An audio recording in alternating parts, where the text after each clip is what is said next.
Hello दोस्तों, स्वागत है। तो दोस्तों, जब भी आप कोई ऐप बनाते हो, वो चाहे छोटी टू डू लिस्ट हो या बड़ा सा ऊबर सिस्टम हो, आपको फ्रंट एंड और बैक एंड में कम्युनिकेशन करने की बहुत बार ज़रूरत पड़ती है। तो ये कम्युनिकेशन करने के लिए मल्टीपल वेज होते हैं दोस्तों। उनमें से ये 3 काफ़ी पॉपुलर है: रेस्ट, GraphQL एंड gRPC। तो चलिए एक एक करके समझते हैं ये क्या है और इनका यूसेज कैसे करना है। तो चलिए वन बाय वन सीखते हैं। पहले आता है रेस्ट दोस्तों। ये एक पॉपुलर स्टाइल है दोस्तों, जिसमें हम रिसोर्सेज को एज अ URL एक्सेस करते हैं। अगर अभी आप स्क्रीन पे देखो, जैसे अगर get/users/123 का मतलब होता है कि 123 यूज़र का डेटा मुझे लेके आओ। रेस्ट का सबसे बड़ा एडवांटेज क्या है दोस्तों? रेस्ट का सबसे बड़ा एडवांटेज उसकी सिंप्लिसिटी है। हर एक्शन के लिए रेस्ट में एक HTTP वर्ब होता है। तो अगर आपको कोई डेटा लाना है तो यू विल यूज़ गेट का वर्ब। अगर आपको कोई डेटा क्रिएट करना है यू विल यूज़ पोस्ट। अगर आपको कोई डेटा अपडेट करना है you will use put. And अगर आपको कोई डेटा डिलीट करना है you will use delete.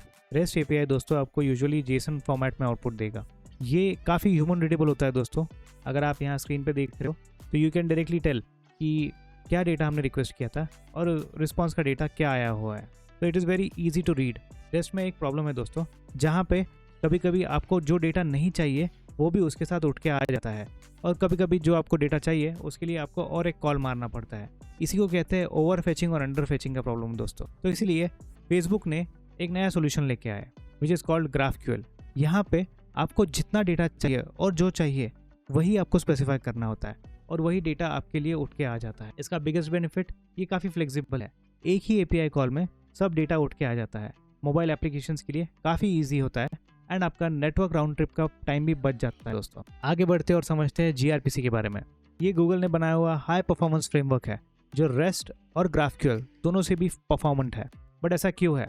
Because अगर आप देखो रेस्ट और GraphQL में दोनों में ह्यूमन रीडेबल JSON यूज़ होती है जो कि काफ़ी बड़ी होती है एंड नेटवर्क बैंडविड्थ भी काफ़ी कंज्यूम करती है। गूगल ने यहाँ पे बाइनरी फॉर्मेट इंट्रोड्यूस किया है दोस्तों। 1s and 0 की रिप्रेजेंटेशन में डेटा जाता है एंड कंप्यूटर को इजीली रीडेबल होता है। इस केस में कंप्यूटर इसमें काफ़ी अच्छे कंप्रेशन एल्गोरिथम लगा के रिस्पॉन्स भेज देता है दोस्तों, which makes network transportation really easy. gRPC specially बनाया गया था ताकि आप इंटर सर्विस कम्युनिकेशन को ईजी बना सको। वैसे भी जब आप इंटर सर्विस कम्युनिकेशन करते हो तब ह्यूमन रीडेबिलिटी की कोई ज़रूरत नहीं है। इसमें आपको दोस्तों एक स्पेशल फॉर्मेट यूज़ करना पड़ता है विच इज़ द प्रोटोफाइल, जिसमें आप पूरा स्ट्रक्चर बताते हो जो भी ऑब्जेक्ट आप रिक्वेस्ट या रिस्पॉन्स में भेजने वाले हो। इस फाइल यूज़ करने का ये फ़ायदा है दोस्तों कि आपका कॉन्ट्रैक्ट डिफाइन रहता है एंड वन मोर थिंग कि आप इससे कोड जनरेट करवा सकते हो, क्लाइंट का भी और सर्वर का भी, वो भी किसी भी लैंग्वेज में। तो आप सबको कंपेयर करते हैं। अगर कोई आपको पब्लिक API एक्सपोज करना है तो आप रेस्ट फॉर्मेट का यूज़ कर सकते हो।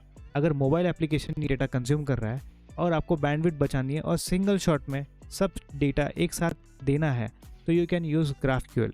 एंड अगर आप इंटर सर्विस कम्युनिकेशन कर रहे हो जहाँ पे रिक्वेस्ट और रिस्पॉन्सिव सर्विसेज एक्सचेंज कर रही है, उस केस में you can go ahead with gRPC करना है। अगर आपको ये वीडियो पसंद आया दोस्तों तो सब्सक्राइब ज़रूर कर देना। मिलते हैं अगले वीडियो में, तब तक के लिए बाय बाय।